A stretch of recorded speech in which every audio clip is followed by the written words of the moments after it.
Hey, yo, what's cracking YouTube? You know who it is. It's your boy, Blacc Jesus with the juice.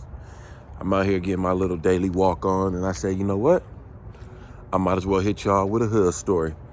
And it's been about a week since I dropped one. I just been extremely busy. And every time I think about dropping some shit for y'all, the people, my people, I forget. And I'm working on that. I'm taking my fish oil. I'm taking my Ginkgo Gold. My Ginkgo Gold. Ginkgo Gold. Whatever it is for your brain. Because I got the worst memory. No drugs. Bad memory. So let's hop right into it, man. This story, as you can see from the title, is my first time in Sac County. Now, there were some little run-in instances with juvenile hall. There was a week or so. Let's get to the real. It was 11 days out there in New York in the youth pod at Rucker. No, not Rucker, I'm sorry, I'm tripping. I went to the Rucker too, we'll get in that. Rikers Island, adolescence. I believe what it's called. It's been a minute, man, for that one. I went in that when I was 17, so you got to think, man. That was KG. That was Kevin Garnett. So all y'all know about Kevin Garnett and what his number was, his original number. Y'all know how long ago that was. So I do apologize. So let's hop right into it. So I am 19 years old at this time. I had got caught for some stuff that I shouldn't have got caught doing, but I'm so glad that I got caught for that, which was some BS, opposed to some stuff that I did to where I might literally just be getting out right now. Let's get in. That's a whole nother story and shit like that. You know, and when I'm telling these stories, y'all, this has nothing to do with me glorifying anything. I'm letting you guys know the dumbness, the idiotic, the way that I thought as a youngster. And I know some of you guys may think that way as well. So people may look at me and the things that I tell you guys would not even believe that I did this stuff. My parents wouldn't even believe. I got friends right now that would not even believe some of the stuff I did when I was younger. You know what I'm saying? So, word. So, 19 years old, I'm sorry. 19 years old, just hit 19. It was, I want to say May. It was either April or May, because I had hit 19 in March. And I was 19 for a couple months, a couple weeks or whatever. And what had happened was we were at the club. Now, out here in Sacramento at that time, they had 16 and up clubs. But we also had 21 and up clubs. And I've been going to the 21 and up clubs. Actually, for a minute, there was a 25 and up club. That didn't last too long. That was more for the grown and sexy is what they said. But the 21 and up club, some security had, security that was running that knew me from high school. They were security at my high school. And with me being very good in basketball and in football and just being somebody that was extremely, popular, I guess, right? Somebody that was extremely popular. I was getting in the club since I was 16. So it's like when I'm 19, I'm 3 years going to the club. It's not really that, you know what I mean? So I'm in there. I'm dressed like you're supposed to be dressed at that time. You know, nice shoes, dress shoes, collared shirt, and so forth. Stuff that they don't make you do now, not in this city at least. And then when they make you do it, people trip. It's like, come on, man. You only dressing up for 4-5 hours, like, if that, like, just look your best. I never understood that. Stay focused.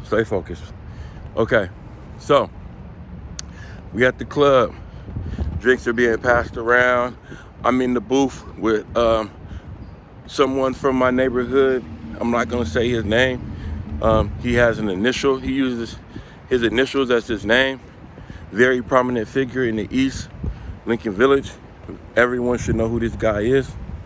If this gets to you, we're in there, and at this time, they're like, "Man, what your young ass doing in here? Woo woo."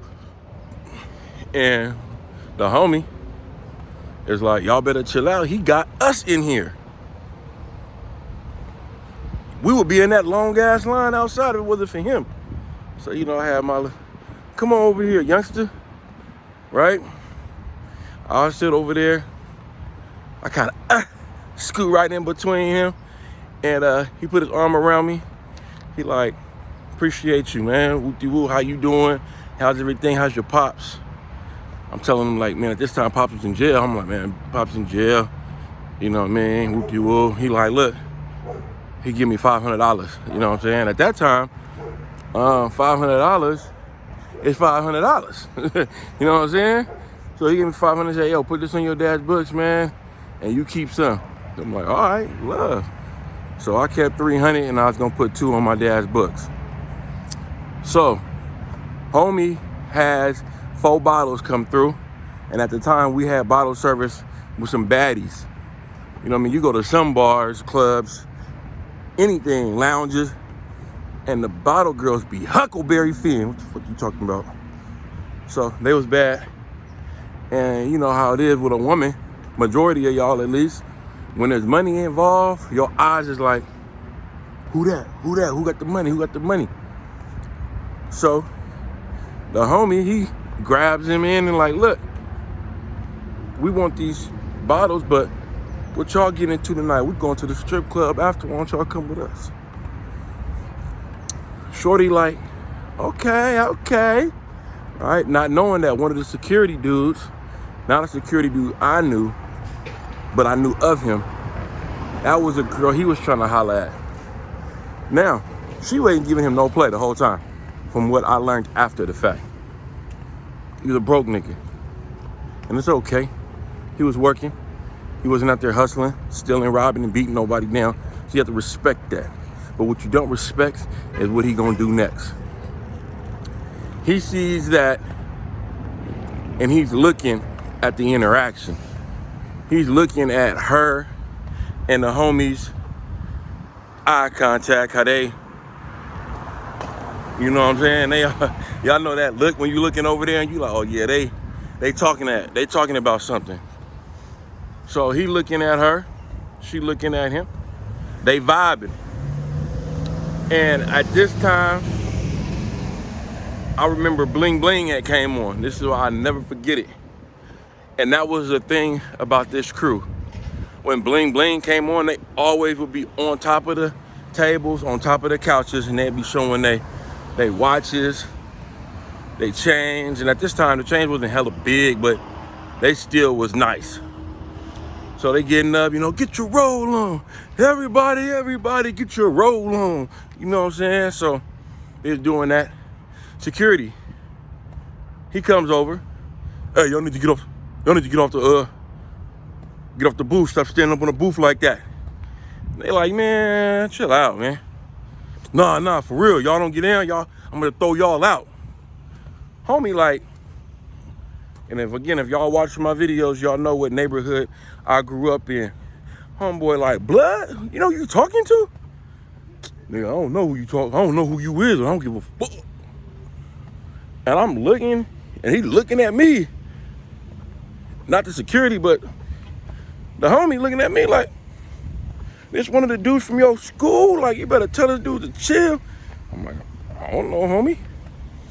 So I call over one of the security dudes that I know, right? Tell him the story, what's going on, because now these dudes is at a standoff.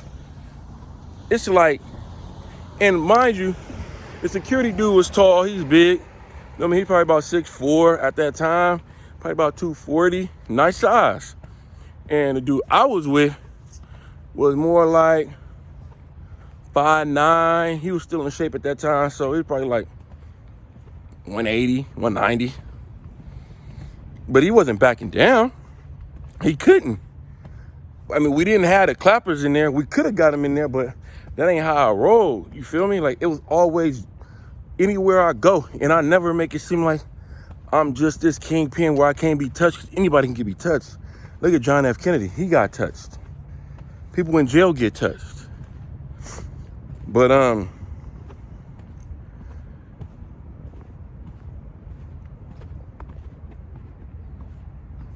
had a brain fart right there. Sorry about that. Yeah, but so they're homies kind of looking at him like this. He got his stance. You know when niggas with a stance, niggas taking off. So now everybody's standing up.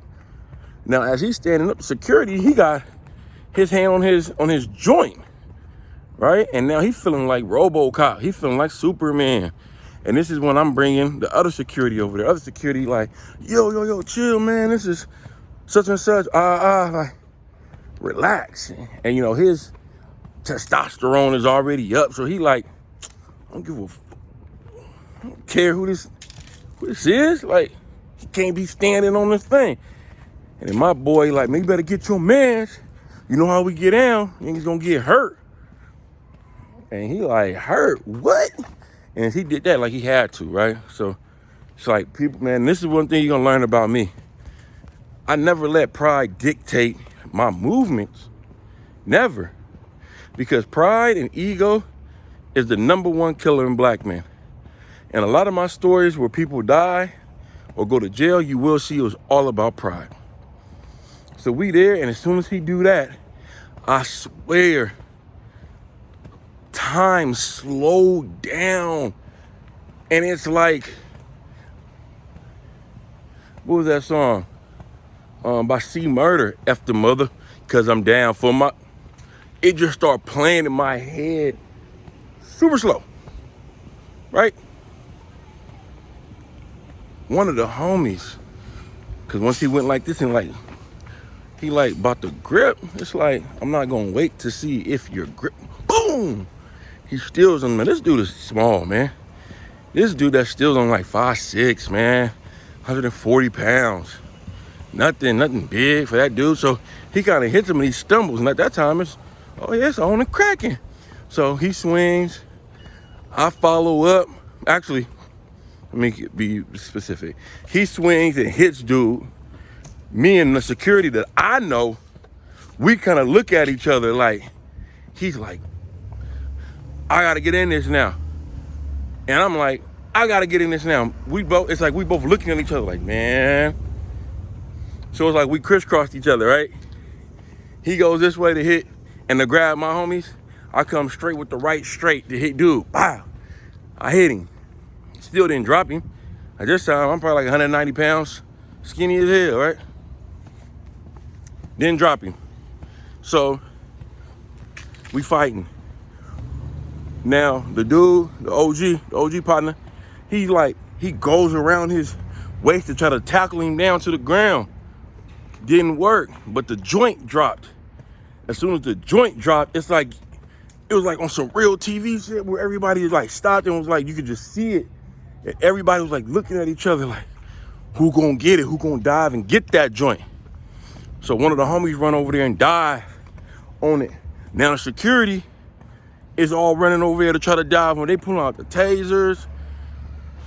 They macing niggas. It's over with. Like, I can't see, right? I feel somebody rub against me. I feel like it's one of them. I take a swing for the fences. Bow, hit one of the homies. Ass, what the fuck you doing, blood? What you doing? You just hit me. I'm like, oh, my bad, bro, I can't see. We gonna have to catch that fade, I'm like, my bad, bro. Right? Next thing you know, cops there. We downtown. We already right by the cops. You know what I'm saying? And we about 4 blocks from, hold on, y'all, wait, make sure this go by. We about 4 blocks away from the jail. We walking distance. Like, they could walk us literally to the jail. They ain't gotta put us in the back. We trying to get out of there, but we can't see, right? The liquor, the sweat, everything burning, even making it burn worse. I get tackled. I'm walking out like this. right? Out the club like this, and I feel like my whole body went bow, like I just got blasted, like I was a freaking quarterback. You know, you see them quarterbacks? I felt like I was one of the quarterbacks, and one of the quarterbacks that got blindsided, man. My whole neck felt like, I got tackled by one of the cops, and this was a bike police. Tackled me, he put me down. Stop resisting, I'm a cop. I'm like, I didn't do nothing. Like, all right, you didn't do nothing, we'll let you go. Fast forward, they let us rinse our eyes out, but they're rinsing them out for us. So they lightweight taking their time. They going in a row. We all handcuffed. We can't even wipe our eyes. We handcuffed. It's like, we can't do nothing, y'all. And if you've ever been maced, you know what I'm talking about, man. It's not a good thing. Mace, pepper spray, however you want to look at it. So we get down there to the county. You know, it's all love. The homie like, hey, I'm gonna bail everybody out. Don't trip. It's good. If you roll, if you got down, you gonna get bailed out. If you didn't, you gonna stay in here and you gonna have to see somebody in that backyard. DP time. And for y'all that don't know what DP means, it basically is a disciplinary action for if you do some F stuff and you got the hood looking bad, or you just do something that's way out of pocket. I'm cool. I didn't have to get DP. And this is the first time that I had to get down in front of the big homies. So I felt very good. We in the holding tank. Now, mind you, I believe there's 3 holding tanks where it can be people in there as far as a group, and then there's some single ones for the people that be on they BS and you know, might be spitting and doing all that extra. So we in there and they split us up. It's about 7 of us. So I'm in there with 3 other guys. So I'm in there with 4 people. It's 4 of us all together. One person is by himself, and then there's another one with 2 people. So we in there, we chilling, we talking about it. You know, eyes still burning. We over there trying to use the little water inside of the thing, inside of the holding tank, to get the water out of us. And they only let us do that because of us being pepper sprayed. Other than that, they wouldn't allow us to do that. Now, homeboy is the one that's paying for everything. He by himself. I don't know what's going on with him at this time. I'm just nervous. I'm like, man, I ain't trying to go to jail. Like, yeah, I've been to Rikers, and Rikers was different. Like, at this time, I'm known in the city. I'm known for doing stuff that I shouldn't be doing. I'm known for messing around with people's girlfriends, wives. You know what I'm saying? I'm known for all these different things. So I'm like, here we go. This is about to be the start of something beautiful, right? Wrong. So they put us up. Now, mind you, I'm like, man, dude's supposed to be bailing us out. They said that dude, which is the homie, he was not able to get in contact with his 2 baby mamas and this other chick. Now, the other chick was mad because she found out he was messing with the 2 baby mamas, but she wasn't answering the phone at all. We're gonna make you sit in there. So we end up going up. They put us in the orange. We go to the 8 East. And for anybody that know, 8 East is like where you normally go. Normally, you go upstairs to 8th floor East if you're from that area, which I'm from the East, so that's where they put me. The West is just a different type of, it's just different. It's the same, but different, obviously. They also know that the 8 East is B for like the killers, people that got long time bids. So, of course, they don't put you in the same room with your boy. They put me in a room with somebody. And mind you, this is my first time being in like a jail that wasn't a dorm. So when it was a dormitory where I am, I'm used to all the beds being on one row, one level, and that's what it is. Also on TV, you see TV when they talk about who got the top and bottom month, you see niggas got to get down. So when I walk in there, I'm instantly thinking like, am I going to have to get down?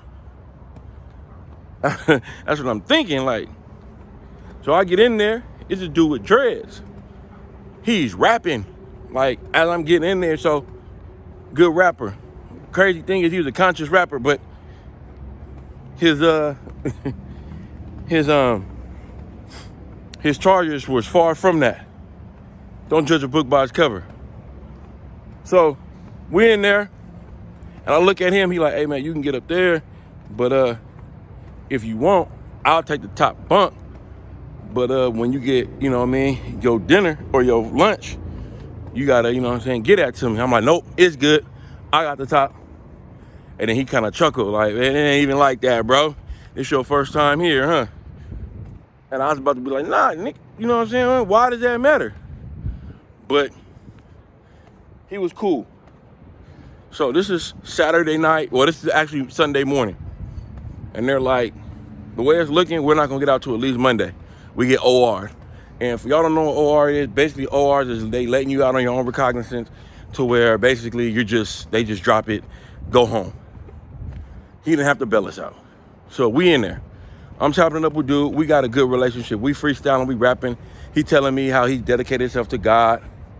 He's telling me about an up-and-comer Christian rapper who ends up being Lecrae. His name wasn't that originally.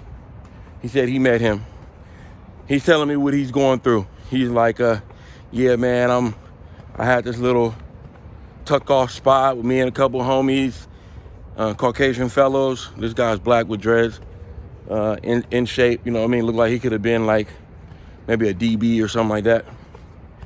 And he's telling me that he ended up going to the light rail station. And for y'all that may not know, the light rail station is a spot where it's kind of like a train. It's the same equivalent to the subway, but it's on top of the streets. So while you're driving your vehicle, you could be right next to the light rail. Some call it the trolley, but that's what it is. And he's at one of the light rail stations. He said he's at a prominent light rail station. There's Arden in Del Paso. And he sees this girl. She's scratched up, beat up. She's over there hella scared. She doesn't know what's going on. He goes and talks to her because he was a little charismatic. I ain't gonna lie. You can tell he was somebody that be out there getting them, bagging them. He goes and he hollers at her. One thing leads to another. He brings her back to his house. He tells me he doesn't have any type of sexual intercourse with her. She actually offered him oral sex. He turned it down. He had a girlfriend and he was working some things out with her. And he's known for being out there in the streets, messing around other females. So he was trying to, you know, he'd rather use his hand than the girl's face. You know, it just is what it is. Next thing, one thing leads to another. It turns into a week. The girl's dad finds her. He comes to the house. As he's outside banging on the door, dude is about to go out there and beat him up. He has his pistol in his hand. She's telling him like, no, that's my dad. Please don't do this. Like, why is he tripping then? But that's just also my abuser. And this really in his head. He goes out there. He instantly hits him over the head with the gun. Bow. Drops him. He's stumping him out, beating him up. Oh, you like doing this to women? Your own daughter? Bow, bow, kicking him, beating him up. You know what I mean? Hands, knuckles all bloody. Homegirl screaming, stop, stop, stop. Right? He gets off of him. Cops come. Cops put him in the back. He's thinking he's gonna be good because homegirl is basically the abused and he was basically the one helping her. So he thinks he's gonna be okay. He may have to go to court. The sheriff comes back to the car, lets him know that he is getting charged for rape, felony assault, kidnapping, and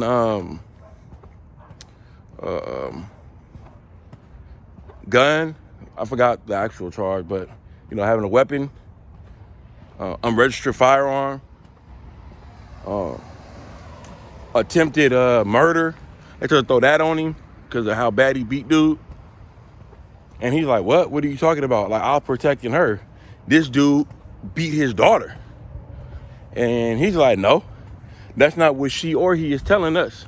He's like, what do you mean? He said, she told the cop that he met her at the light rail. He knew that she was only 16 years old. He tells her to come to the house to smoke. They go to the house. He won't let her leave unless she sexually pleasures his friends and him whenever he wants. Even a woman came over and got pleasured. They had a threesome.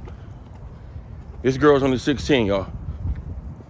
When she wouldn't do what he wanted to do, he started beating her. She said that she ended up using one of the guy's two-way pagers, because this is back in the day. He had the two-way pager, and while he was sleeping, she texted her dad the address and said, please come.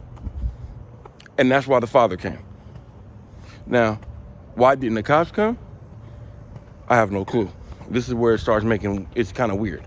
Why wouldn't the dad bring the cops with him? I don't know. So this is why I start kind of believing dude. Monday morning rolls around. I'm like, man, you should be good, bro. Like, you know what I mean? You got witnesses and everything. Like, you should be good. Oh, man, but they left. They out of town and they don't want to be a witness. They don't want to snitch. I'm like, but how's that snitching? Like, that's not snitching. That's helping their boy not get life. And he starts saying little things that really weren't adding up. Like, he don't really know the dude's name that was supposed to be his boy and all these other things. And I'm like, okay, man, well, good luck at court. In jail, you getting up at 5 o'clock in the morning for chow. So we get it up at that time, and then they just took him. He got his breakfast, and then he went. I wake up, and I'm like blinking my eyes a little bit to get myself together, and I see him in there.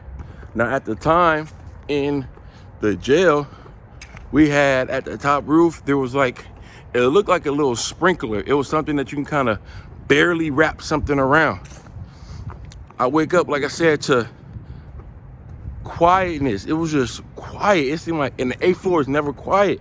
It's always people yelling and screaming, banging on each other. And for y'all that don't know what banging on each other is, being banged on is somebody throwing up their set, saying, where you from? Things of that nature. So that's basically what it always is.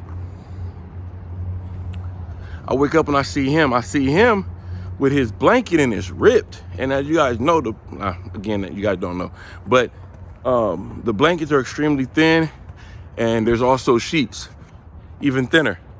Now, he ripped the sheets and he made a noose, y'all.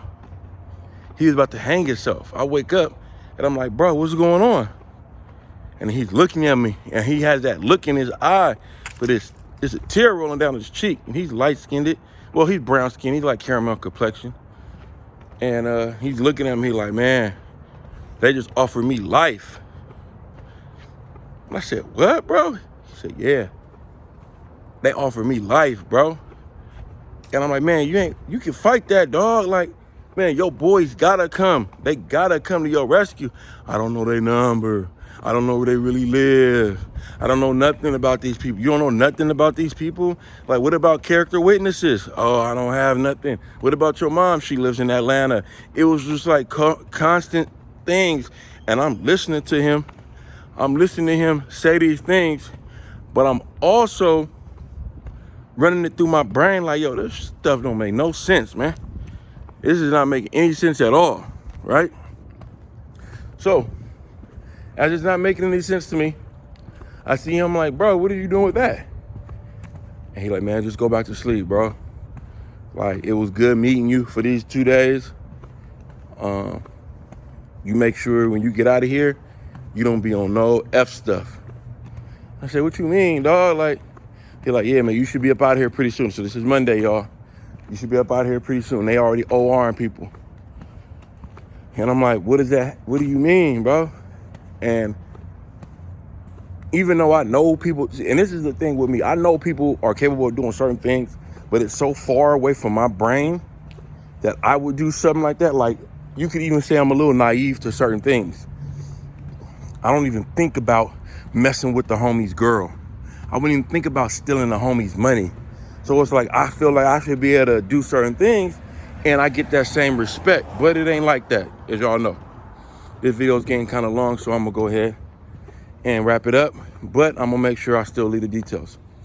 As I'm still talking to this dude, bro, he's over there, he's looking at me, he's drinking his milk. We had the white carton with the pink label, which was a reduced milk. He's drinking his milk. He asked me, do I want his peaches? I said, bro, you thought peaches was your thing. He was like, yeah, but I'm not trying to have it funky in here. I'm not trying to shit on myself. I said, what do you mean? I'm about to take my life, and I'd appreciate, this is exact word, I'm about to take my life, and when you leave, I would appreciate if you don't tell them that that's what I'm thinking about doing.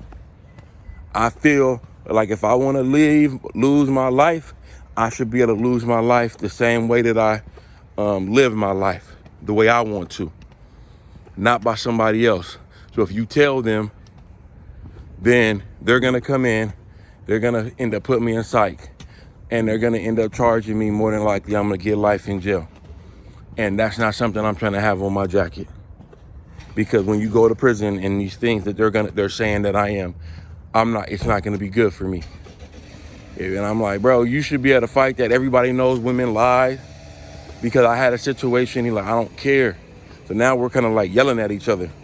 And as we're in the midst of talking, Smith, roll it up. You're going home.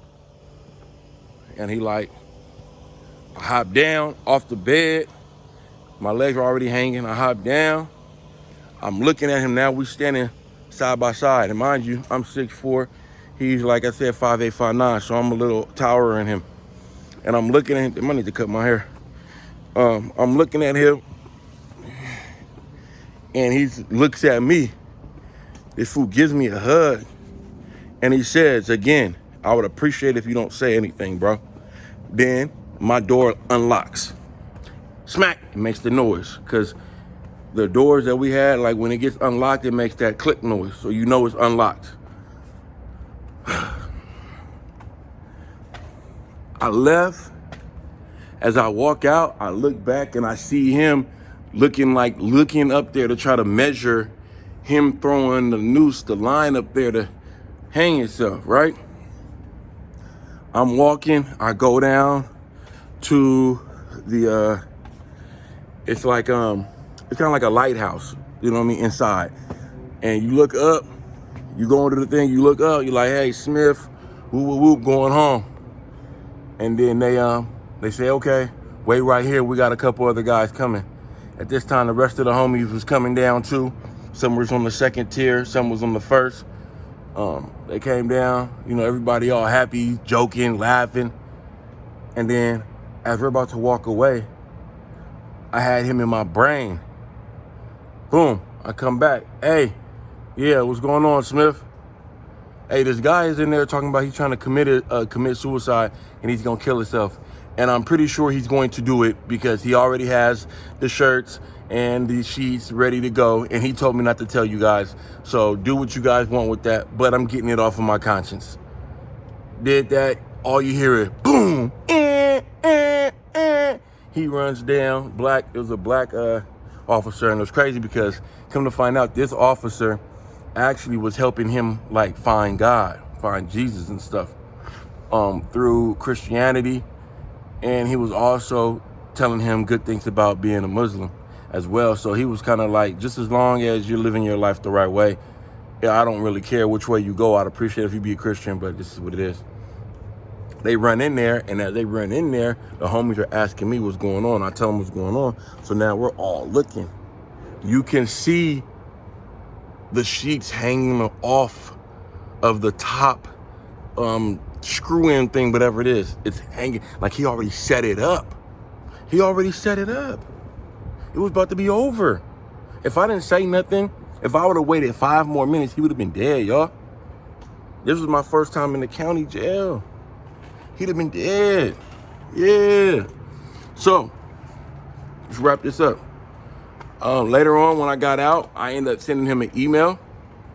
At that time, we were able to email. That's right, when they had just started doing the email. And you can email them instead of sending them a letter. And he got it. He wrote me a rap. He told me that he appreciated what I did. And he said he's going to fight it with all his heart.